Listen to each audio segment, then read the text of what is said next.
आप देख रहे हैं भूतिया विला। दोस्तों, अगर आप चैनल पर नए हैं तो चैनल को सब्सक्राइब जरूर कर लें और साथ ही वीडियो को लाइक करके नीचे कमेंट बॉक्स में अपनी राय जरूर दें ताकि हम आपके लिए ऐसी ही भूतिया घटना और ला सके। तो चलिए बढ़ते हैं आज की कहानी की ओर। दोस्तों, कहानी शुरू होती है उस रात से जब 9 बजे टैक्सी हमारे घर के बाहर आकर रुकी और हम लोग उस टैक्सी से रेलवे स्टेशन के लिए रवाना हुए। दरअसल हम लोग अपने गांव जा रहे थे, साथ ही रास्ता तो काफी लंबा था, मगर हम समय रहते ही स्टेशन पहुंच गए और तकरीबन 11 बजे हमारी ट्रेन आई। ट्रेन में बोर्डिंग करने के बाद हम लोग अपनी बुक की हुई सीट पर सेट हो गए और हमारे गांव का सफर शुरू हो गया। हम अगली सुबह 10 बजे के करीब उतरने वाले थे और बाकी का समय ट्रेन से बाहर फैली हरियाली को और गांव को देखते हुए बिताना था। हम लोग खाते पीते मस्ती करते हुए अपने सफर का पूरा मजा ले रहे थे। बातों ही बातों में अनजान मुसाफिरों के बीच में भी एक रिश्ता सा बन गया था। फिर जब ट्रेन कहीं रुकती तो हम लोग बाहर टहलने के लिए उतर जाते। मतलब कुल मिलाकर सब कुछ अच्छा ही चल रहा था। फिर रात होते ही कुछ ही देर में सभी मुसाफिर अपनी नींद लेने लगे थे, मगर अभी भी उनमें से कुछ लोग अपने सामानों की निगरानी करने के लिए जगे हुए थे। मैं भी अभी जगा हुआ था, मगर चंद मिनटों में मेरी आंखें नींद के आगोश में आ गई थी। फिर मैं भी गहरी नींद में सो गया, मगर कुछ समय बाद अचानक से मेरी आंख खुल गई। टाइम देखा तो सुबह के 4 बज रहे थे। ट्रेन में अभी भी लोग चादर ताने लेटे हुए थे। बाहर का मौसम बहुत ही ज्यादा ठंडा था। मैं बाथरूम जाने के लिए अपनी सीट से नीचे उतरा तो मैंने देखा कि बाहर बहुत ही ज्यादा कोहरा छाया हुआ है और ट्रेन भी किसी स्टेशन पर रुकी हुई है, मगर कोहरे के कारण कुछ साफ साफ पता नहीं चल रहा था। मैं बाथरूम के बाद ट्रेन से बाहर आया तो मुझे ट्रेन के बाहर प्लेटफॉर्म के बेंच पर एक लड़की बैठी हुई दिखाई दी। पता नहीं कैसे मेरी नजरें उस पर पड़ गईं और मैं ट्रेन के गेट पर खड़ा होकर उसे निहारने लगा था। वैसे तो मुझे वापस अपने बर्थ पर जाकर बैठ जाना चाहिए था, मगर मैं वही गेट पर खड़ा उसी की ओर देखने लगा था। फिर तभी उस लड़की ने मेरी ओर देखा। उसके होंठ ठंड में कपकपा रहे थे।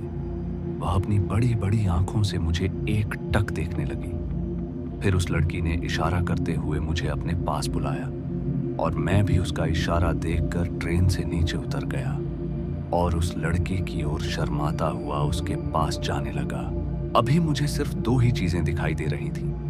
पहला, उस लड़की का खूबसूरत चेहरा और दूसरा, चारों तरफ का गहरा कोहरा।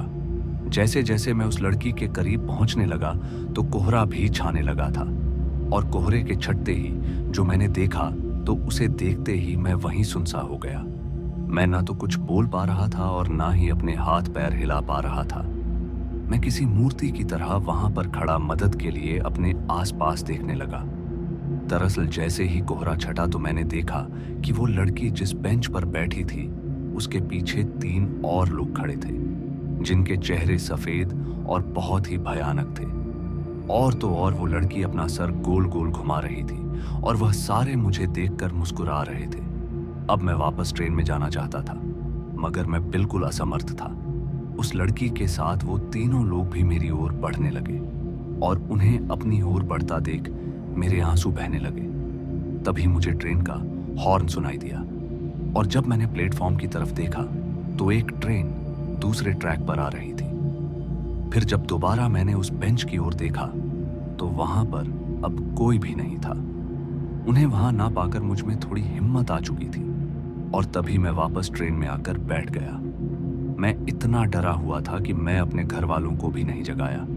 फिर कुछ देर बाद ट्रेन उस स्टेशन से रवाना हुई, मगर मैं अभी भी काफी डरा हुआ था। फिर तकरीबन 8 बजे जाकर मैं अपने बर्थ से नीचे उतरा और डरते डरते सारी बात पापा मम्मी को बता दी। वो दोनों मेरी बात सुनकर बहुत ही ज्यादा हैरान हो गए। फिर पापा ने मुझे डांटते हुए कहा, बेवकूफ, तुम्हें बोला था ना मैंने, बिना पूछे ट्रेन से मत उतरना। उस वक्त मेरे पापा बहुत ही गुस्से में थे, मगर फिर कुछ देर बाद वह शांत हो गए और हम लोग अपने स्टेशन पहुंच गए। गांव में कुछ दिन बिताने के बाद अब हमें वापस लौटना था, मगर अभी भी मेरे जहन में वो डर बैठा हुआ था और मैं फिर से उसी ट्रेन से दोबारा नहीं जाना चाहता था, मगर कोई दूसरा विकल्प भी नहीं था। फिर हम लोग वापसी के लिए गांव के रेलवे स्टेशन पहुंचे। ट्रेन रात के 11 की थी और मेरे हाथ पांव अब भी से ही फूलने लगे थे, क्योंकि मैं एक बार फिर उसी स्टेशन से गुजरने वाला था, वो भी रात के 2 बजे के करीब। ट्रेन में बोर्डिंग कराने के बाद मैं अपनी माँ के पास चिपक कर बैठ गया। पापा अभी भी प्लेटफॉर्म पर किसी से बात कर रहे थे कि कुछ ही देर बाद ट्रेन ने वहां से चलने के लिए हॉर्न दे दिया और ट्रेन वहां से रवाना हुई। तब तक पापा भी वापस आ चुके थे। पापा ने सीट पर बैठते हुए गहरी सांस ली और फिर मुझसे बोले, बेटा तुम्हें पता है जो लड़की तुम्हें आते वक्त उस स्टेशन पर दिखी थी वह कौन है और उसके साथ क्या हुआ था? पापा के मुंह से यह सुनते ही मेरे कान खड़े हो गए और मैंने तुरंत ही पूछा, कौन है वह लड़की पापा? इस पर पापा बोले, वह लड़की उसी गांव के एक परिवार से थी। वो और उसका परिवार शहर जा रहा था। वह टोटल 4 लोग थे। वो सभी ट्रेन पकड़ने के लिए उस छोटे से स्टेशन पर पहुंचे। साथ ही ठंड का मौसम भी था। छोटा सा स्टेशन होने के कारण वहां पर छीना झपट्टी का भी खतरा था, मगर वह लोग इस बात से शायद अनजान थे। कोहरे का फायदा उठाकर कुछ बदमाशों ने उस परिवार को स्टेशन पर ही घेर लिया। वैसे तो उनके पास जो कुछ भी था खुद से उन लोगों ने छीन लिया। फिर उनको छोड़ने की जगह उन बदमाशों की नजर उस लड़की पर खराब हो गई। फिर उन लोगों ने उसी स्टेशन पर उसके साथ गलत काम किया और उसके बाद उसके परिवार के साथ उसे भी मार दिया। उस लड़की की तो उन बदमाशों ने गर्दन ही तोड़ दी थी। उसके बाद से उस परिवार की आत्मा उसी स्टेशन पर नजर आती है। ये सब सुनने के बाद जहां मेरा दिल भर आया था, तो वहीं मेरी माँ की आंखों में आंसू छलक गए थे। मुझे भी उस लड़की और उसके परिवार के लिए बहुत ही दुख हुआ और जब ट्रेन उस स्टेशन पर रुकी तो मैं तभी जगा हुआ था।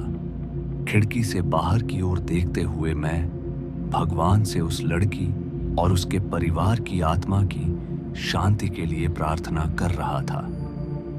मगर वह लड़की मुझे दोबारा तो नहीं दिखी, लेकिन उसका चेहरा मैं कभी नहीं भूल पाऊंगा। तो दोस्तों, आज की इस कहानी में बस इतना ही, और मैं आपका दोस्त जल्द मिलूंगा एक ऐसी ही और डरावनी कहानी के साथ। धन्यवाद।